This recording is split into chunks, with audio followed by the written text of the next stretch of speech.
I don't think that success is like a lot of people believe it is, and for any really successful person. I think that everybody's always struggling. And what happens is, you just struggle at a higher level. It's like learning how to ski or play some sport, and you're just kind of doing this higher thing, but it doesn't feel like that. It just feels like I'm struggling. And I think it's, and it's a good feeling. The way I think of it is, I've always thought that it's like, in order to be successful in life, you have to cross a jungle. Or you could stay on the other side of the jungle and not cross the jungle. But if you choose to cross the jungle has all sorts of things that can do you harm and bite you and everything along those lines. And so the best way to do that is to go into that with people who can see things differently and watch themselves and struggle to make it to the other side. And then what I've discovered along the way is that it's always a struggle, and I enjoy being in the jungle. I don't want to get to the underside. I don't want to get out. So that's what it feels like to me. Then what's your advice to these small business founders today? Work hard. You're going to need some luck, but the harder you work, the luckier you get. And if it doesn't work out, that's not the end of the world. I just don't have anything in common with people that sit there and say, oh my God, it was terrible. It was terrible. It's water over the dam, under the bridge. Get on with it and start another business the next day or another career. And be honest, look in a mirror and say, why didn't it work out? Well, it wasn't the skill set, or I didn't have the temperament for it, or I was in the wrong place, wrong time. Maybe I can afford to do it again, maybe I can't. But people aren't honest with themselves. What I've always done is I've taken a yellow pad, I draw a line down the middle, write out the pros on one side, the cons on another, in a sense that if I let you see it, you wouldn't laugh at me. And then when I get done, I just rip it up and throw it away, because I've worked out in my mind what is real and what isn't, and what I can present to people and what I can't. I think many kids and many grown-ups do figure out over time what their passions are. And sometimes we let I don't think it's that hard. I think what happens though sometimes is that we let our intellectual selves overrule those passions. And so that's what needs to be guarded against. Kids are very good about knowing what their passions are. Being young and trying things, you're so naive and you don't know any better. All you do is learn. And if you fail, it doesn't matter. And so whether I was 9, 10, 12, 16, 21, the failures were irrelevant. And whether you're 9, 12, 16, 21, 22, 24, I'm sleeping on the couch. I have a car with a hole in the floorboard. I'm living like a bum and like a student. And so what did I have to lose? And so I think that influenced me as much as anything. So it was, my dad was like, go for it. Why not? What have you got to lose? You have to sleep on a different couch. So I think that was motivation. It's a gift if you can keep your childlike sense of wonder. And it helps with creativity, it helps to have fun. You laugh more and play more if you keep that childlike sense of wonder. And I think if you believe in what you're doing, many people will tell you, why you're mistaken, why it'll never work. But if you really believe passionately in what you're doing, just keep going, keep pushing on, and until you either succeed or at least you realize that it's just not going to happen. And then if you don't succeed, pick yourself up and try again. And ultimately, if you're that determined, you will succeed in life. And if you don't, you'll have a hell of a lot of fun trying. I don't think that you can invent on behalf of customers unless you're willing to think long term, because a lot of invention doesn't work. If you're going to invent, it means you're going to experiment. You have to think long term. So these three ideas, customer centricity, long-term thinking, and a passion for invention, those go together. That's how we do it. And by the way, we have a lot of fun doing it that way. A lot of times my issue is people are not setting goals that will be something that somebody who becomes rich or could do anything. You got to be excited about working on that for 10 years. So you got to have a big enough goal that you attract the best people and you retain them and you keep them focused. And then in my experience, you don't go wrong. Maybe you don't hit it next year, Or maybe you fail entirely and you discover something more exciting to work on with the same set of people. Do something you're very passionate about, and don't try to chase what is kind of the hot passion of the day.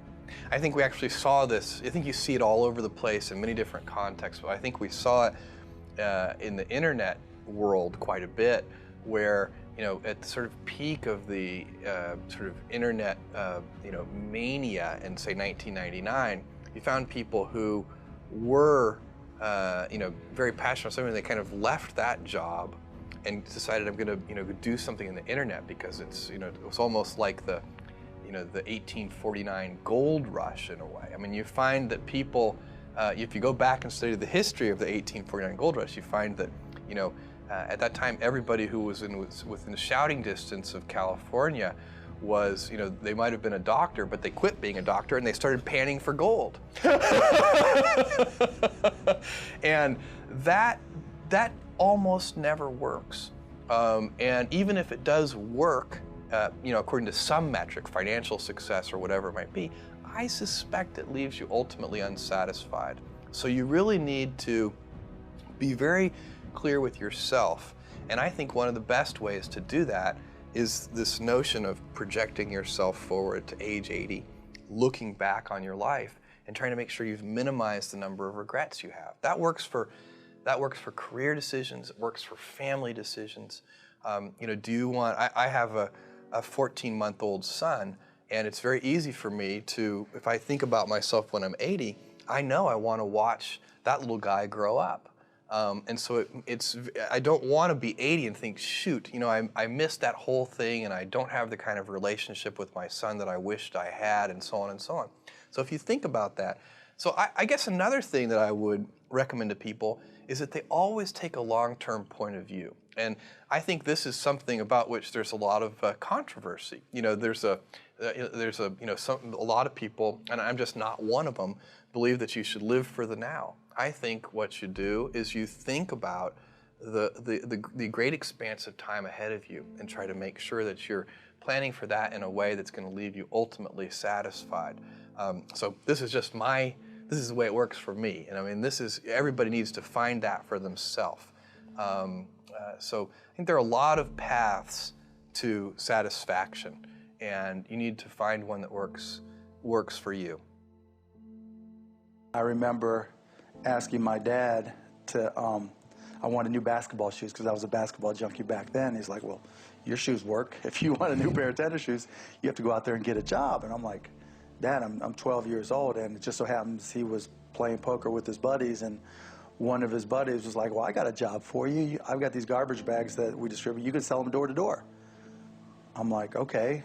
And it was when I was selling them and realizing that I liked to sell and that I could sell, and that I recognized that selling was about providing a service and creating value for people, that I knew that I would, literally back then, I knew that I could always succeed. I mean, I remember I was 16, I think, when I started a stamp company and started going to stamp shows and trade shows and just working a little bit harder than other people and trading up from one stamp to the next. I remember one time I started with a quarter and bought a stamp and left with $50, thinking, hey, if I could do this, I could do anything. And it's not that everything worked. I failed a lot, but I never ever felt like I wouldn't be able to work hard enough to succeed. I think everybody has their own passion, their own thing that they're interested in, and then you're very alert to the things that are in the sphere of influence of that passion. So your passion has led you to change the world, frankly, with Amazon. But yet you've got Blue Origin, you've got Bezos Explorations. Why can't somebody like you just rest on your laurels? Go play golf. Well, I love what I do. I also have 4 kids. I have a wife that I love. I have a lot of passions and interests, but one of them is the pace of change.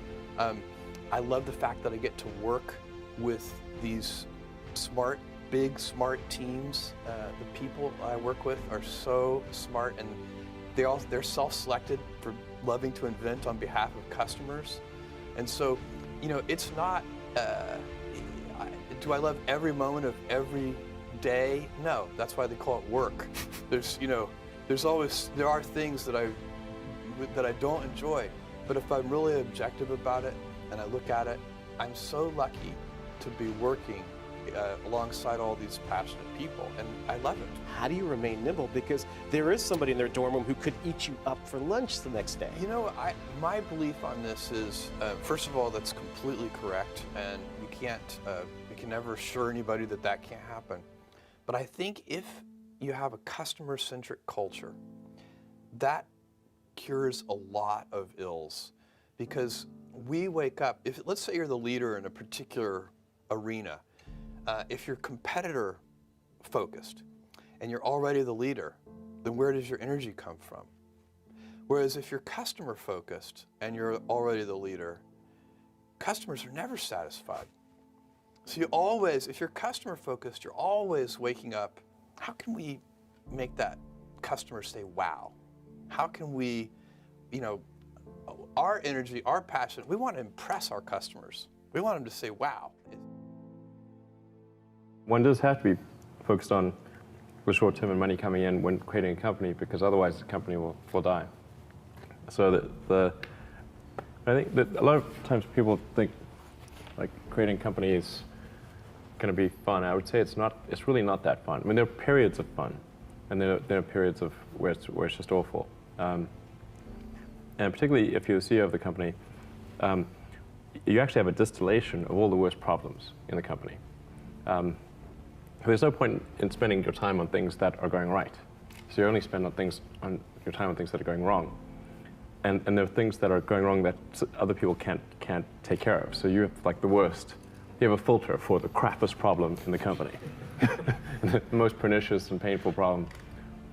So I wouldn't say I think you have to feel quite compelled to do it, and have a fairly high pain threshold. And there's a friend of mine who says like starting a company is like staring into the abyss and eating glass. And there's some truth to that. The staring into the abyss part is that you're going to be constantly facing the extermination of the company. Because most startups fail. It's like 90%, arguably 99% of startups fail. So, that's the staring into the abyss part. You're constantly saying, okay, if I don't get this right, the company will die. It can be quite stressful. And then the eating glass part is you've got to do the problems. You got to work on the problems that the company needs you to work on, not the problems you want to work on. And so that's you end up working on problems that you'd really wish you weren't working on. And so that's the eating glass part. And that goes on for a long time. So how do you keep your focus on the big picture when you're constantly faced with, we could be out of business in a month? Well, it's just a very small percentage of mental energy is on the big picture. Like you know where you're generally heading for, and the actual path is going to be some sort of zigzaggy thing in that direction. And try not to deviate too far from the path that you want to be on, but you're going to have to do that to some degree.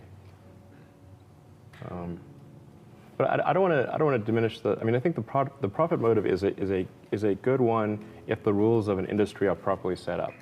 So there's nothing fundamentally wrong with profit. In fact, profit just means that people are paying you more for whatever you're doing than you're spending to create it. That's a good thing. and if that's not the case, then you'll be out of business, and rightfully so. Because you're not adding enough value. My job, one of my jobs as the leader of Amazon, is to encourage people to be bold. And people love to focus on things that aren't yet working. And that's good, it's human nature. That kind of divine discontent can be very helpful.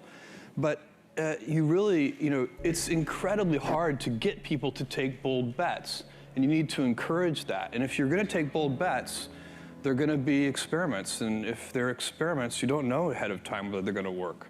Experiments are, by their very nature, prone to failure. But big successes, a few big successes, compensate for dozens and dozens of things that didn't work.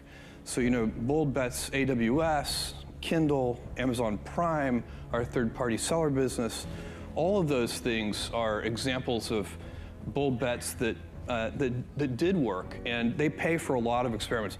I've made billions of dollars of failures at Amazon.com, literally billions of dollars of failures. And you know, you might remember Pets.com or Cosmo, or you know, give myself a root canal with no anesthesia very easily. None of those things are fun, but they also, they don't matter. What really matters is companies that don't continue to experiment, companies that don't embrace failure, they eventually get in a desperate position where the only thing they can do is make a kind of Hail Mary bet at the very end of their corporate existence. Whereas companies that are, you know, making bets all along, even, you know, big bets, but not bet the company bets. I don't believe in bet the company bets. That's when you're desperate. That's the last thing you can do. We probably spend less money in marketing than any company our size in the world. We have a tiny marketing department, and everyone says, well, why Oracle's, you know, all about sales and marketing. We are the largest employer of MIT and Caltech engineers in the world. We are the largest employer of Stanford and Harvard and CMU mathematicians in the world. We are overwhelmingly dominated by engineering at Oracle. The idea that we are a sales and marketing company, which people will sometimes write about quite often, is ludicrous on the face of it, because all of our customers who buy Oracle already have it. And if you already have Oracle, there's nothing a salesman can tell you about how great it is to make you buy more. GE already uses it. The Defense Department already uses it. All of our customers, 98% of our sales or more, are to existing Oracle customers. If we don't have the right product, people don't buy more. We will, before the acquisition, we spent $3 billion a year in software engineering. The company is all about engineering. It's the only thing that works.